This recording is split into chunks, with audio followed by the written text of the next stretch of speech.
Rezeki bocor. Jadi uang datang itu cuma numpang lewat gitu. Kebanyakan kayak gitu. Ya itu biasanya orang itu sendiri, dari diri orang itu sendiri. Jadi dia harus ngambil waktu tenang, tenangin diri. Nanti biar dia tahu bilang, aku nih kenapa? Nanti akan muncul nanti dari batin tuh, dia akan jadi tubuh manusia ini otomatis. Jadi kalau mau tidur, boleh bilang, besok rezeki datang sama aku banyak, besok aku sukses, daganganku rame. Dah tidur.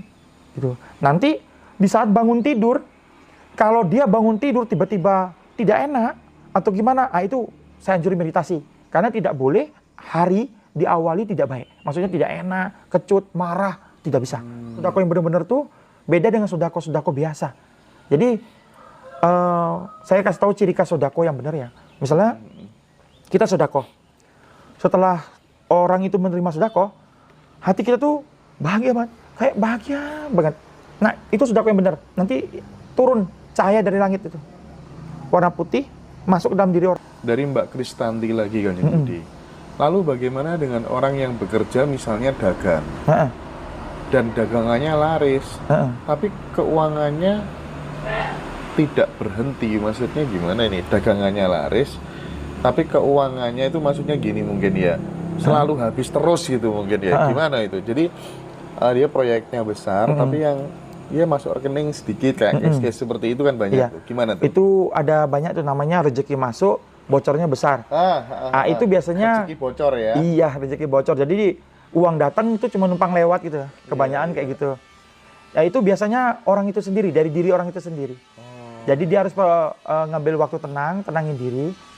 Nanti biar dia tahu bilang, aku nih kenapa? Nanti akan muncul nanti dari batin tuh, dia akan jadi tubuh manusia ini otomatis. Jadi kalau dia berhasil mencapai tenang, dia bilang, apa yang salah saya atau apa yang saya mesti lakuin. Nanti akan muncul seperti rekaman. Nah itu biasanya dipengaruhi oleh orang itu sendiri. Itu kenapa rezeki udah datang itu. Ini poin utama tetap orangnya ya kan? Iya, tetap orangnya. Iya sih, relate banget ya, karena aku dulu juga pernah ngalami hal seperti itu. Terus akhirnya aku sepakat dengan diriku sendiri, oke, mulai bulan depan hal ini nggak boleh terjadi dalam hidupku. Itu aku ulang-ulang terus, aku repetisi terus gitu. Terus akhirnya aku ketemu solusi-solusi gitu. Oke, saldo minimal harus berapa gitu. Ya, jadi ketika kemudian udah mau sampai misal kayak kita mungkin nyamannya di 100 juta misalnya ya, atau 200 misalnya gitu. Ya udah, ketika sisa saldo 205 ini harus benar-benar berhemat, jangan sampai tembus di bawah 200 dan lain sebagainya gitu. Ini kan bisa disiasati sendiri gitu ya. Jadi sekali lagi poinnya itu ada di orangnya. Jadi contohnya gini Pak, misalnya kita ada si Agus misalnya. Si Agus ini bekerja dapat gaji bulanan. Terus dia mau beli mobil, tidak tebeli. Akhirnya dia kredit. Akhirnya dia kan harus ngangsur tiap bulan. Dan akhirnya terbeli mobil itu. Jadi orang tuh harus gitu. Harus punya target, yang itu baru dia bisa. Kalau dia misalnya, harusnya sebenarnya kalau dia tabung baik-baik, dia terbeli mobil itu cash. Nah jadi manusia tuh kayak gitu. Harus dibentuk bener. Iya Mbak Kinasih, itu masukan saya seperti itu karena saya ngalamin sendiri gitu. Jadi misalnya Mbak nyamannya di saldo 200 kan tetap tenang, meskipun kan tetap tenang gitu ya. Tapi kalau udah ke bawah biasanya ketika kita khawatir, itu makin ada aja kebutuhan tidak terduga gitu. Makanya harus pinter-pinter ngatur lah ya. Ini Mas Kanjeng Budi ada yang tanya, namanya Sulikan Arif. Oke. Bisa nggak jelasin karma itu apa gitu? Pengertiannya gimana karma itu? Saya jelasin yang gampang dicerna aja ya, jadi nggak mengikut definisi. Jadi karma tuh apa yang kamu perbuat itu nanti kamu dapat. Jadi perbuatan yang kamu lakukan baik atau buruk itu nanti ada hasilnya, hasil baik atau buruk. Misalnya saya bantu orang, tiba-tiba nanti saya dapat rezeki dari orang lain saat saya butuh. Misalnya saya taruh karma baik. Jadi sebenarnya kenapa di agama dibilang ayo sodako dan lain-lain, itu sebenarnya numpuin karma baik itu nanti untuk keturunan ke bawah. Iya. Jadi seperti yang dilakukan Kanjeng Budi gitu, ketika ada orang minta tolong, ditolong gitu kan ya. Jadi konsep untuk menolong diri kita sendiri itu sebenarnya ya dengan cara menolong banyak orang. Iya, betul. Karena itu menabur karma baik gitu ya. Dan ini biasanya bisa nggak sih Kanjeng Budi ketika orang tabungan energinya baik, banyak gitu ya, bertumbuk sampai kemudian ke menembus batas level aman tertentu, itu terkadang akan muncul keajaiban-keajaiban di dalam dirinya orang itu gitu. Misal temanku gitu ya, karena dia yakin bahwa ketika dia berbuat baik sampai kemudian menembus batas level aman gitu, misal ada hujan gitu ya, dia bilang, oh nanti aku sampai tempat lokasi ini hujan berhenti gitu. Dan itu selalu presisi begitu di dalam hidupnya. Bisa nggak sampai seperti itu? Kalau itu beda lagi. Itu orang itu mungkin sudah ada kekuatan dari leluhurnya atau kemampuan lain. Kalau perbuatan baik ini dia tidaklah mengganggu alam semesta. Itu kan mengganggu alam namanya. Keinginan egois itu namanya. Saya makanya kan bilang saya tidak pernah lagi mau nahan hujan dan lain-lain. Itu kan egois. Hanya untuk keuntungan orang ini pesta, orang lain harus tidak dapat air gitu. Nggak mau ya? Iya, saya tidak mau itu. Itu melanggar ini alam. Tapi pernah dulu? Dulu pernah. Karena kan dibayar dulu. Iya, bayarnya. Pakai metode apa gitu? Metodenya banyak.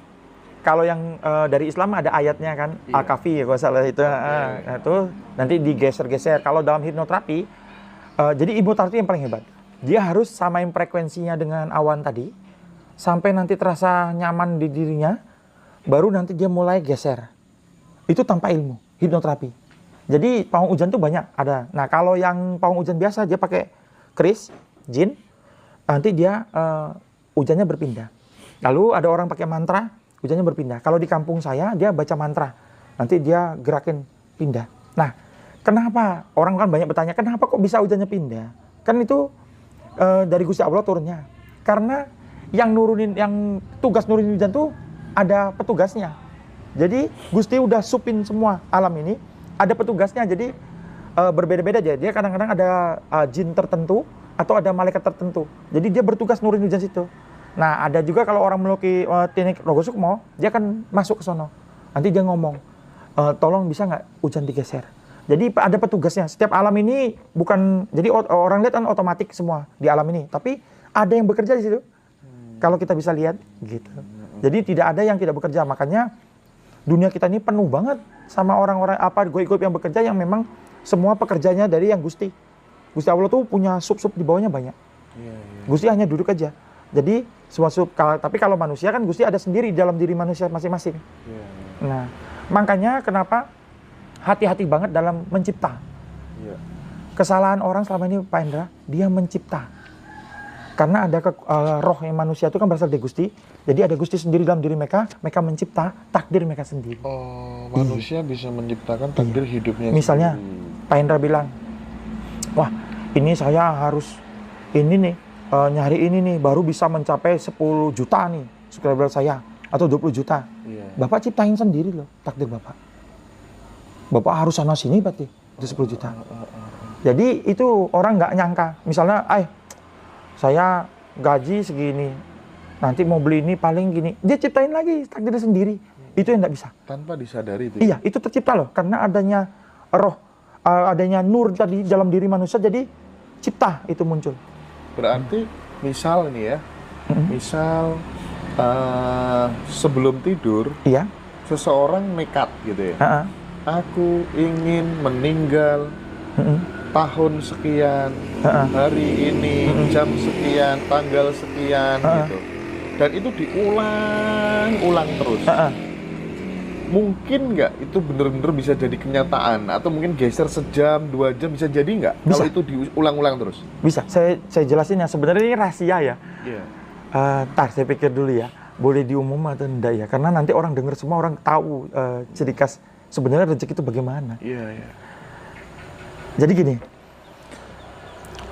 manusia tuh ada alam bawah sadar. Biasanya alam bawah sadar tuh bisa dibentuk masa depan kita besok di saat kita mau tidur. Jadi di saat kita ngantuk banget itu, antara mau tidur dan nggak mau tidur, muncul karena perkataan apa yang akan dapatkan besok. Nah, itu sebenarnya selama ini yang dilakukan beberapa orang-orang pintar yang lain, tapi mereka nggak akan muncul. Nanti kan katanya ngikutin dalam dunia ini, tapi sebenarnya sama itu. Mereka kan pakai mantra, bacaan mantra gini sebelum tidur itu jatuhnya sama sebenarnya. Itu menyuges diri, masukin rencanamu. Jadi kalau dulu bapak saya bilang, ingat loh kata dia, yang terjadi hari ini cuma hari ini. Di saat kamu tidur, matahari udah tenggelam, itu udah lain cerita besok. Jadi bapak saya nganjurin saya tuh buang air besar tuh di 2 waktu. Pagi subuh sekalian sama malam sebelum tidur. Jadi bapak saya bilang, kalau bangun tidur langsung buang air besar, manusia di saat buang air besar, dia mencapai titik rileks, bener. Bisa mikirin apa aja. Saya rancang masa depan saya, hari ini saya mau bikin ini, mau bikin ini, mau bikin ini. Nah, lalu kalau malam hari saya mau tidur, itu bapak saya bilang, buang air besar dulu. Buang air besar itu kan tuh rileks. Jadi buang air besar tuh posisi rileks manusia paling rileks. Rileks, boleh sampai rokok-rokokan tuh. Ingat, cross check hari ini apa yang udah kita lakuin. Ternyata tadi saya ngomong sama ini, misalnya nyinggung dia, langsung beresin. Ampuni aku Tuhan, ampuni aku tadi nyinggung dia. Itu selesai satu case. Lihat lagi, tadi saya ada ini. Nah, itu kalau dibersihin terus, itu bagus sekali. Jadi kalau mau tidur, boleh bilang, besok rezeki datang sama aku banyak, besok aku sukses, daganganku rame. Dah tidur. Gitu. Nanti di saat bangun tidur, kalau dia bangun tidur tiba-tiba tidak enak atau gimana, itu saya anjurin meditasi. Karena tidak boleh hari diawali tidak baik. Maksudnya tidak enak, kecut, marah, tidak bisa. Rezeki tidak ada aja saat itu. Begitu. Jadi mending meditasi dulu supaya kemudian kembali normal. Iya, karena manusiawi. Saat kurangnya tidur, kayak misalnya Pak Dodi kan jalan jauh mana sana sini, kurang tidur. Ya kayak gitu pengaruh pasti. Kalau saya siasatinya apa yang tubuh saya suka. Misalnya saya suka wangi gaharu, saya bakar 1. Saya suka coklat, saya makan sebelum tidur gitu. Nah, jadi harus tahu setiap manusia tuh beda kenyamanannya apa. Iya.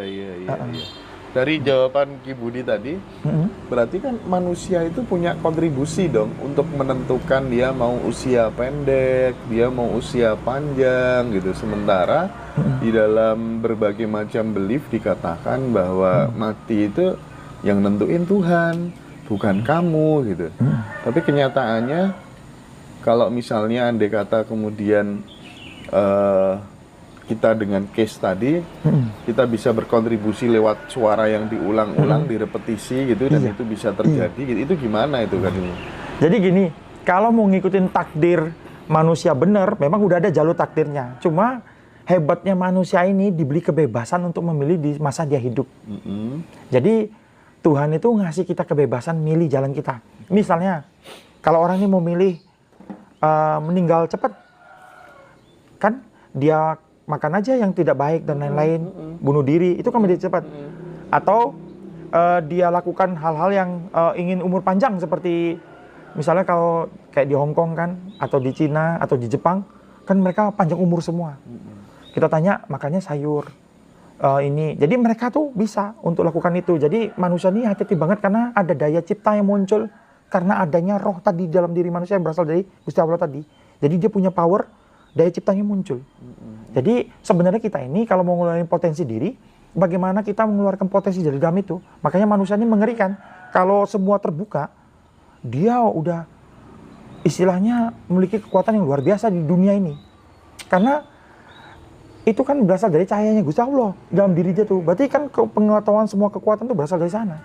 Jadi Tuhan sebagai kecerdasan semesta, sebagai sumber dari segala sumber dan sebagai kekosongan yang absolut, itu punya kemampuan untuk mencipta. Nah, manusia adalah co-kreatornya berarti ya.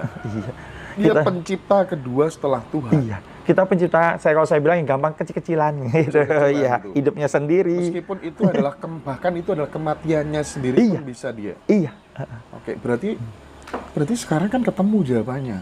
Gak perlu kamu cari pesugihan, gak perlu kamu ke dukun gitu. Cukup ketika kemudian mau tidur atau dalam kondisi yang sangat rileks gitu ya. Ya udah, suarakan aja gitu kan. Apa yang ingin kamu capai? Yang penting kamu bener-bener selaras antara pikiran dan perasaan gitu kan. Nah, ketika itu kemudian sudah tidak ada sedikit pun keraguan di dalam ucapan-ucapan itu, berarti kan kita udah yakin secara utuh Kanjeng Budi. Iya, betul. Dan itu pasti akan terjadi seiring berjalannya waktu. Iya. Jadi ini sebenarnya rahasia kemakmuran itu yang orang sampai bertanya ke orang pintar dan lain-lain. Satu, yang kedua, kunci utama lagi itu 24 jam kita beraktivitas atau tidur, kita harus tahu sela di mana tubuh kita mesti istirahat. Oke. Jadi tubuh itu kalau dia minta kita harus total drop istirahat, saat kurang enak, kurang nyaman, mulai hacim-hacim, mulai apa, itu artinya tubuh minta istirahat dulu. Biar dia ngambil alih pemulihan. Kalau kita paksain terus minum obat, paksain lagi, akan menimbulkan kerusakan di dalam organ tertentu. Jadi saya anjurin kalau tubuh udah ngasih tahu lemes, kadang-kadang kalau kayak lemes, orang kan untim, hantam vitamin, itu tidak baik. Itu. Wah, banyak hal baru nih dari Kanjeng Budi. Ini ada teman yang tanya, Kanjeng, sedekah apakah bisa memutus karma yang buruk, Kanjeng Budi? Sedekah bisa, tapi sedikit sekali pengaruhnya, tidak bisa. Tetap harus ketemu orang yang ngerti, karena ada beberapa simpul yang harus dibuka. Sedekah bisa, tapi berapa banyak yang harus dilakukan? Karena sedekahnya tuh harus sedekah yang benar-benar, maksudnya sedekah yang benar-benar tuh beda dengan sedekah biasa. Jadi saya kasih tahu ciri khas sedekah yang benar ya. Misalnya kita sedekah, setelah orang itu menerima sedekah, hati kita tuh bahagia banget, kayak bahagia banget. Nah, itu sedekah yang benar. Nanti turun cahaya dari langit itu, warna putih, masuk ke dalam diri orang itu. Nah, di dalam diri kita muncul kayak, bahagia banget itu. Nah, itu habis itu kita 1 minggu kemudian nggak muncul lagi, nggak lengket lagi di pikiran kita bahwa kita udah buat baik ke orang. Cuma kan sedekah sekarang nanti duduk-duduk ngopi-ngopi lagi, misalnya kita sama Pak Dodi ngopi-ngopi, misalnya Pak Hendra kumpul-kumpul bilang, ada teman bilang, saya baru nolong orang tadi sono. Ya, jadinya sedekah bukan gitu. Jadi sedekah hanya sedekah yang tidak benar. Sedekah yang benar menimbulkan keuntungan dalam diri batinnya dia. Jadi sedekah yang benar membuat hati kita menjadi sangat betul. Damai, sangat tandanya bahagia, itu sebenarnya. Gitu ya. Iya, tubuh manusia tandanya itu aja. Oke, thank you. Nah,